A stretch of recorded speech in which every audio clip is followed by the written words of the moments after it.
Hello, this is Sean Walters. Welcome to The Exceptional Advisor. I'm the CEO of the Investments and Wealth Institute, and this podcast is built for experienced advisors and firm leaders who are navigating complexity. Markets that shift, clients whose expectations continue to rise, and a profession that is evolving in real time. Each month, we step back from the noise and focus on the bigger picture, what it really means to be an exceptional advisor today, and what it will require tomorrow. I'm not an advisor myself, but I have served professional associations of financial advisors for about 30 years. And today's conversation is with the chair of one of the premier, I would say, the premier professional association for financial advisors, the Investments and Wealth Institute. And my guest today is Elizabeth, or Libet, Anderson. Welcome. Thank you, Sean. I did not even know you knew it was Elizabeth, because not many people know that. Well, so we should probably call this the Elizabeth podcast, because our first three guests all are named Elizabeth. There you go. That's funny. Thank you for being here. Libet Anderson is a community engagement leader for Cetera Wealth Partners. She brings more than 33 years experience in financial services, and she served on our board for a lot of years. I was really looking forward to this conversation. Libet has served as an advisor. She's worked in regional broker-dealers. She's served as an advisor for a wirehouse, independent broker-dealers. She's really looked at this profession from all angles. And Libet, welcome. I'm really glad you're here. Thanks. I was a wholesaler, too. Can't forget that gig. And oh, my gosh, yeah. I'm 20 years in home office roles, so quite the run. Yeah. That is how I like to start this podcast is, we're a professional association. We're a community of advisors for advisors.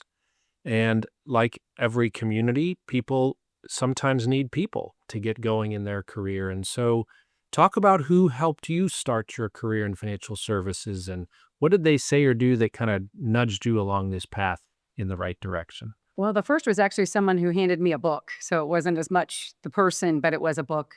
It's actually an old book called The Banker's Secret. I grew up with zero, and I mean zero, financial knowledge. Mom and Dad never talked about money, saving, anything, zero.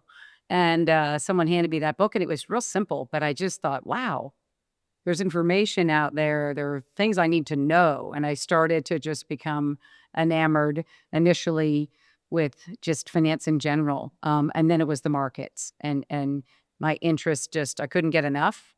My sister, actually, I have two sisters and three brothers, but my middle sister had already, after her MBA, started in the institutional fixed income sales arena, and encouraged me, said, this is a wonderful business. There's lots of things you can do here.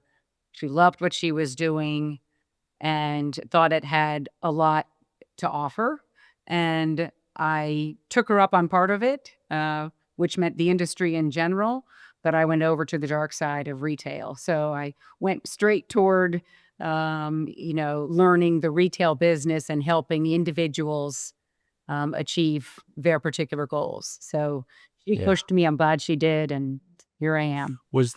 So after you got into retail, was there a pivot point, a turning point in your career where you kind of went in a different direction and kind of shaped the leader you became? Absolutely. I think sometimes the industry changed and I had to move. Other times my life changed and I had to make a different decision, right? I became a single parent.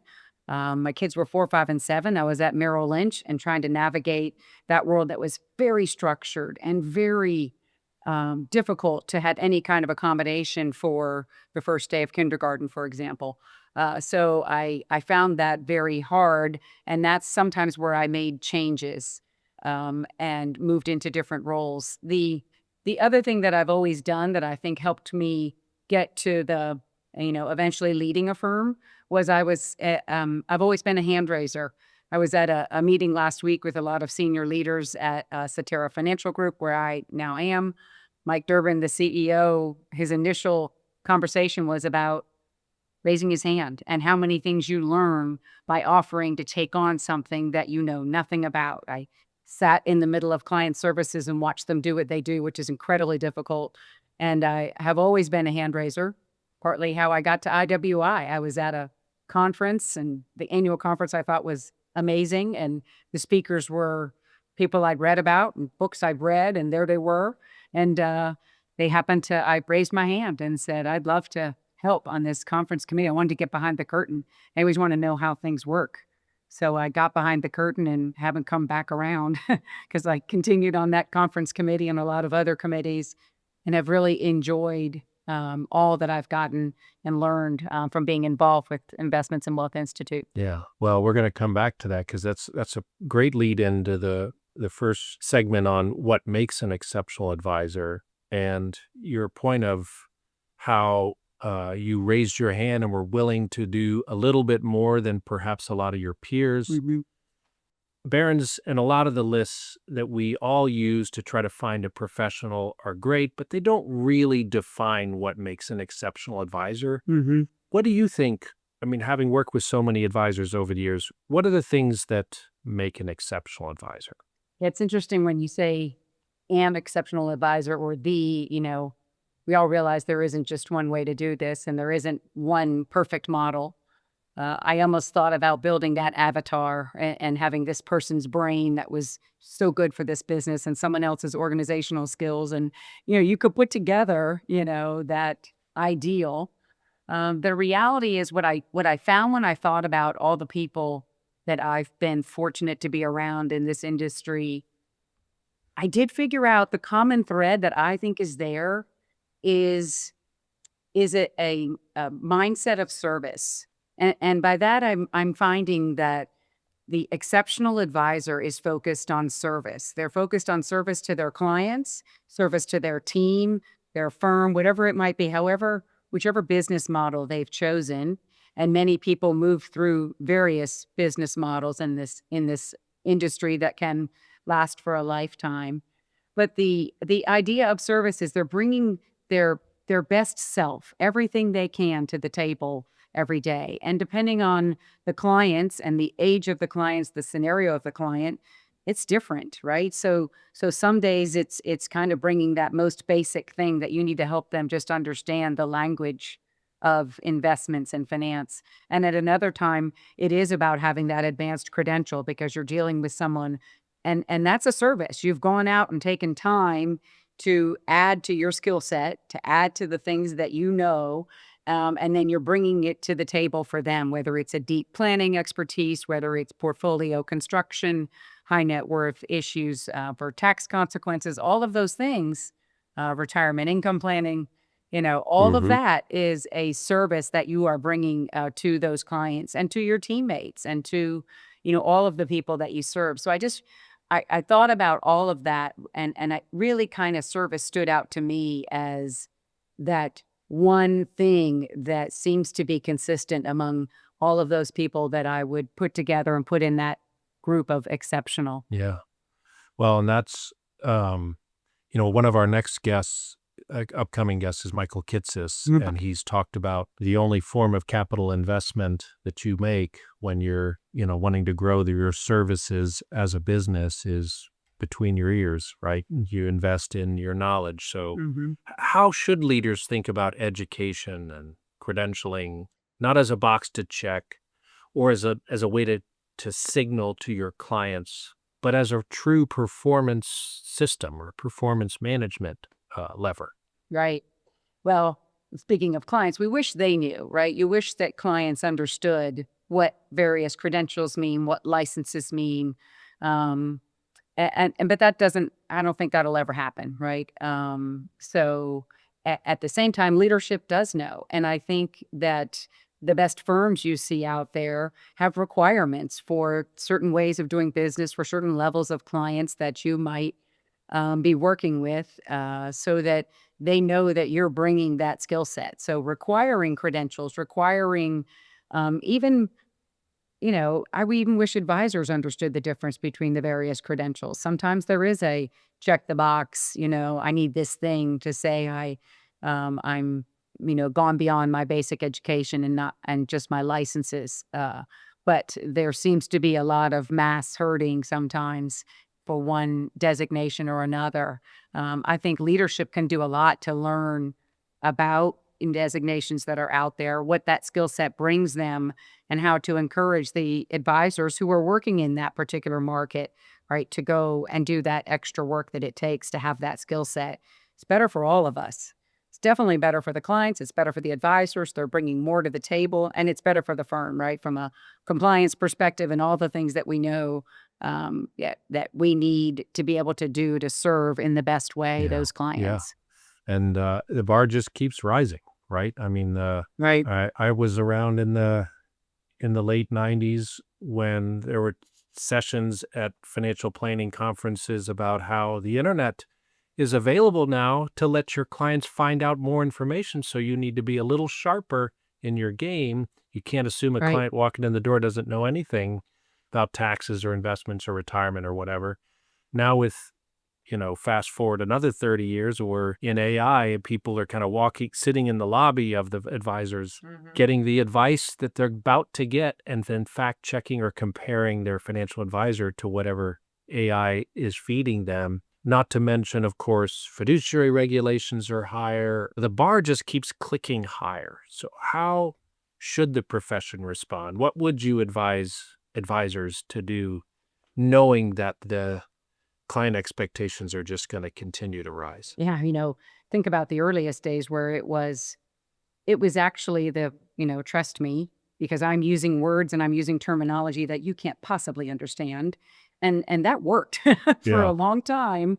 Clients handed over piles of money to someone who spoke a language they didn't understand, and they didn't try to explain. That wasn't part of how it worked.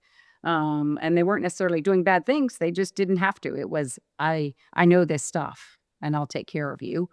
Most did. So that's the good thing. But today, as you say, there's almost too much access to information, right? There's almost too much out there, whether you are using ChatGPT or just good old Google, you have access to a lot of information, and not all of it actually agrees, right? So now I think that we all know that nothing is going to replace the empathy and the compassion of a person.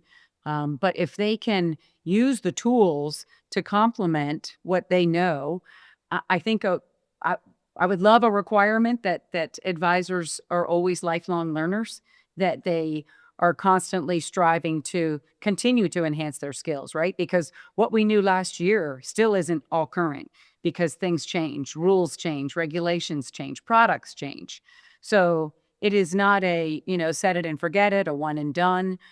We hope that firms learn to use whatever artificial intelligence you want to use to complement that advisor's skill set that they already have. So go out there and use it to do the basic stuff, the note taking, so that you have your checklist after a meeting that's done for you by the time you finish. That's wonderful. But the knowledge that you have, the empathy you have, the ability to understand when you are deeply credentialed, when you know.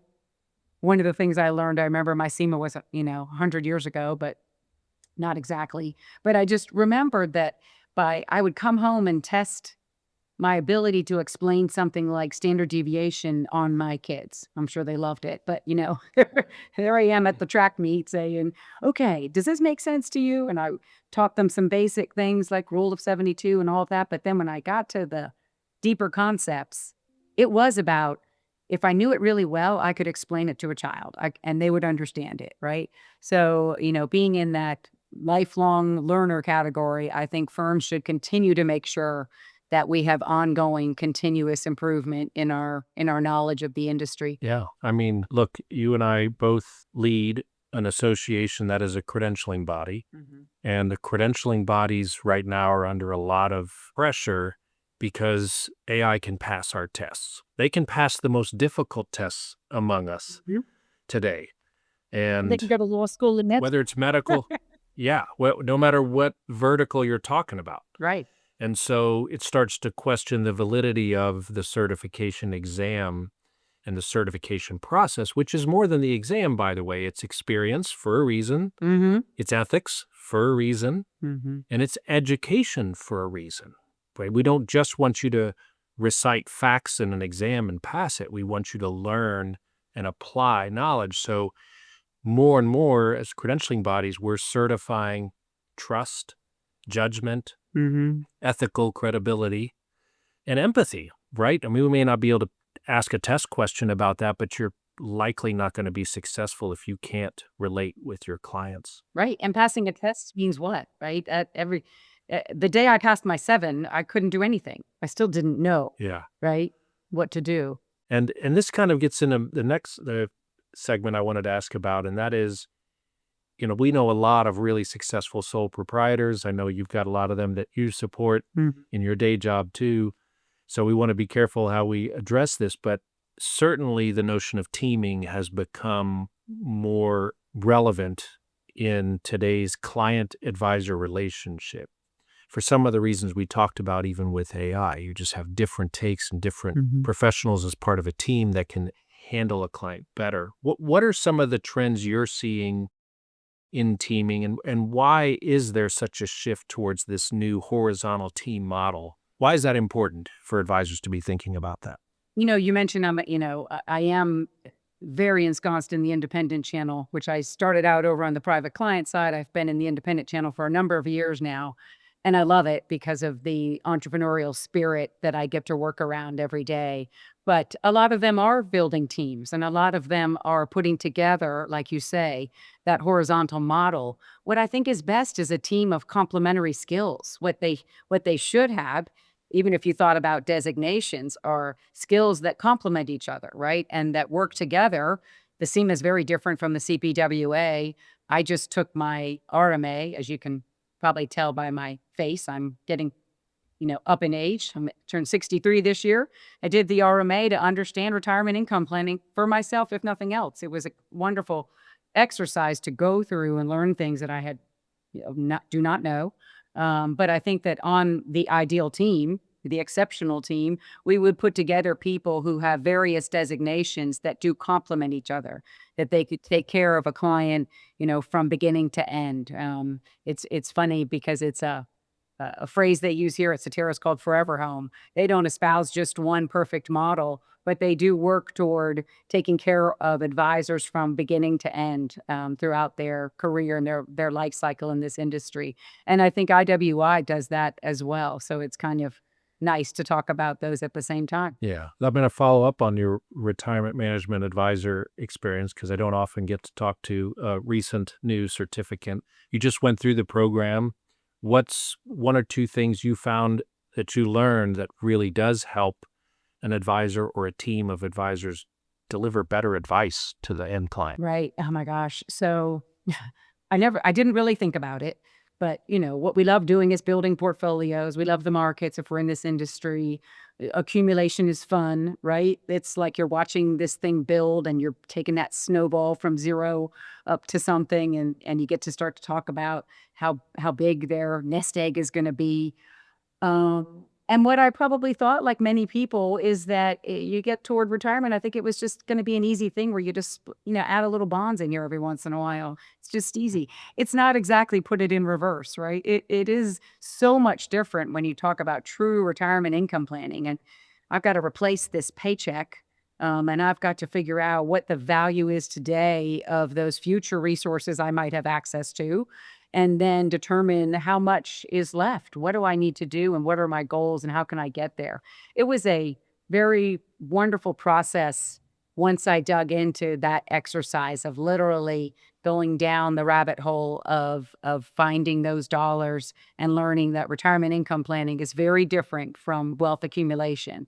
And so the decumulation cycle is just full of interest for me now. I'm not there yet. Still got quite a few years left of doing this job that I love. But it's definitely opened my eyes, and I enjoyed the process of learning what it means to get to that stage and how different it's going to feel from what I've been doing. Yeah. Just a personal example from my own financial advisor. I recently had a meeting with them, and they brought in one of the team members who was a CFP, so knew her stuff for sure. But she was brought in to really talk with me about retirement. And I have not been through the RMA, but I know what's in it. And oh my gosh, there was so many opportunities that I feel Mm-hmm. my advisor and this person on the team missed by not having all of those tools they could have just pulled out and put on the table and started to talk through. A household balance sheet. Let's talk about a retirement policy statement. Mm-hmm. So much stuff, so much value. I'm not a high net worth client either, but if I was, it Right. would have been even more impactful for that firm if they had, Right. pulled out that I'm toolbox. not either. My kids are early 30s and early careers, and they've all got a good track going, but I can't wait to sit them down, at least first show them mine. But then, think of what they can do. If by age 40 you put together that household balance sheet and had a real plan, imagine the difference. I can't even Yeah. fathom. Yeah. Well, and this kind of leads into our final segment, which is your incoming chair, meaning you've already started, you're 2 months into your 2-year term as chair of the Investments and Wealth Institute Board of Directors. What are some of the things that you're excited about that are related to the strategic plan, or what are the things that you really feel are your personal leadership priorities leading that organization over the next couple of years? I think the biggest thing I'd love to help accomplish, it's a team and there's a lot of people, but I think the awareness of the Institute, we had such good loyalty amongst our members. We have, you talked about community in the very beginning of our conversation today, Sean, and community is a big thing to IWI. When you come to the conferences, you'll find your community, whether it is people who are like women and focused on women clients. There are underserved communities there. We have next gen. So have tried to make it so that, like we say here at Cetera, making the big feel small, right? So we're supporting you in a way. Go to a big conference, but then you'll find your community within that conference. At the same time, so the people that know about IWI love IWI. It's the rest that I need to get to, right? We're 40 years in and still scratching the surface, I think, of, both national, international, just awareness that we are here, that if you have this particular type of client that you want to serve, go back to the service model and get one of these credentials so that you can do a better job and have a broader, deeper skill set to help them reach their goals, whatever they might be. Yeah. Yeah, even broader than IWI, you think about not just our organization that's a nonprofit. What does the advice profession most need right now? What are some of the things that you wish the profession, might get over the next couple, 3 years? Right. Well, the first thing that came to mind is a steady hand, right? I think that we can get whipsawed right now between things you read, AI is replacing this or that. Remember that, a lot of things have been close to replacing this community, but it doesn't work. But we are losing advisors net, I believe, every year still. So we do need to find a way, go to the next gen, go to underserved communities and find people. It's a wonderful profession. It has served me well through all my ups and downs over the last 34 years.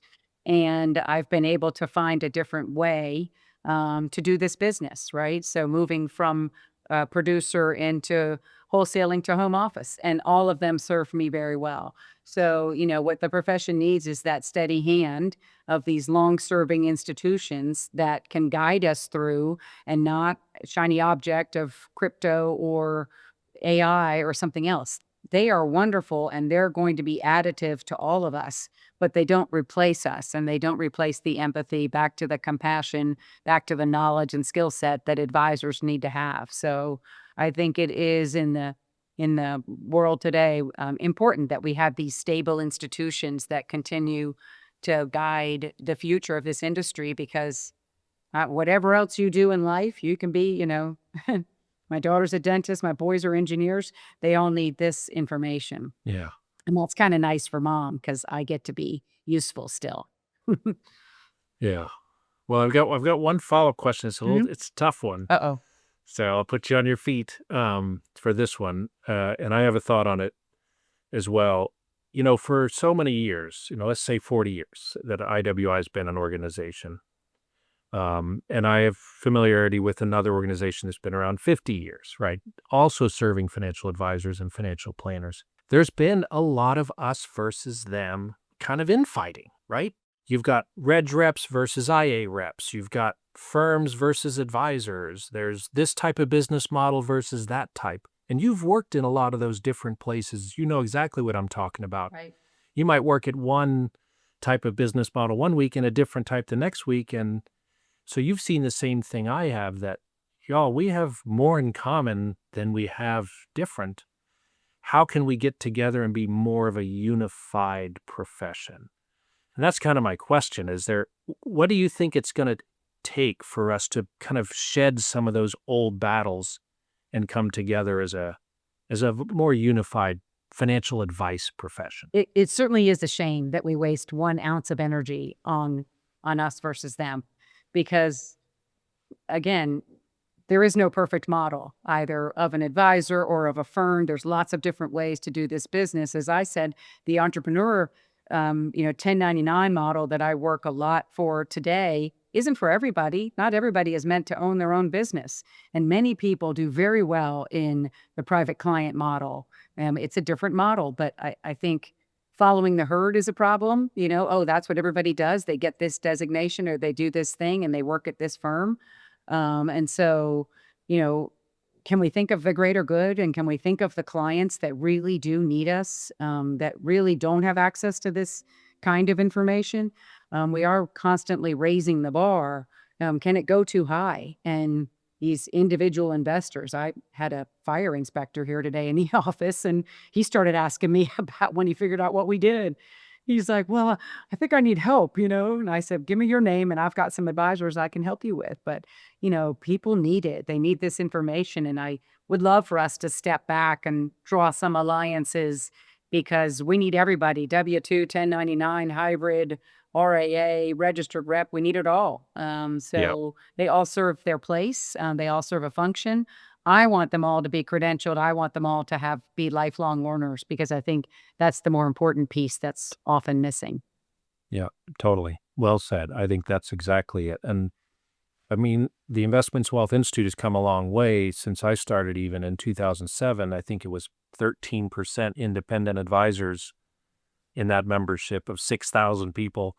And today it's, we serve 30,000 advisors from all business models, 15,500 certified members from all business models. We represent the advice, patchwork quilt. I mean, I'm a sci-fi nerd, Libet. I think it's going to be humans versus robots. I think that's our unifying forces. Well, human advice has got to survive over, the cyborgs giving our clients advisors. yeah, we just want the cyborgs to, I want them to just clean my house and do those right. things for me, and I'll be just fine. And I can go there and help more people because I don't have to clean the bathroom. Yeah. So just kind of last question, I usually ask all the guests, all the Elizabeths anyway this year. Right. If you could give one piece of advice to advisors, regardless of where they are in their career, what would it be? I guess I would say, become a lifelong learner if you're not already. If you've sort of had your business model and you got your licenses and you do your thing, it's real easy to look down and just be busy. But taking some time to advance your skills, it's such a good thing for your brain to be used in that way and to expand. We know you build more pathways in that brain. The brains actually grow, which is crazy. And so, get out there and learn some new things. I'd say get some credentials that kind of advance you maybe into a new market. Find some teammates that want to work on that together. It's more fun, right, in a group. So keep on keeping on. I think, Libet, this has been really good conversation. Leadership models itself in a lot of ways. You've been and continue to be a strong leader for this profession, just in the way you approach things. You just earned a certification In my advanced stage. Later in your career than most people, right? I mean, so you're still committed to lifelong learning. You're not just talking the talk, you're walking that. And I just think that it's a really good beacon that you serve for our membership in continuing to be a lifelong learner yourself, and also volunteering so much of your time to help guide the organization in the right direction. So thank you for that. I'm looking forward to it. Good 2 years of buckling down and trying to accomplish some of these big goals. Yep. Well, we'll hopefully keep it easy for you. Thank you so much for coming to this podcast and for all you had to contribute to it. Well, thank you, Sean, for having me. It was a pleasure. I had a great conversation. Thank you all for listening to The Exceptional Advisor from the Investments and Wealth Institute. If this conversation resonated with you, share it with a colleague or team member who is committed to elevating their own practice. We'll be back again next month with another perspective on forces shaping the future of advice. Until then, keep raising the standard. Thank you all. Take care.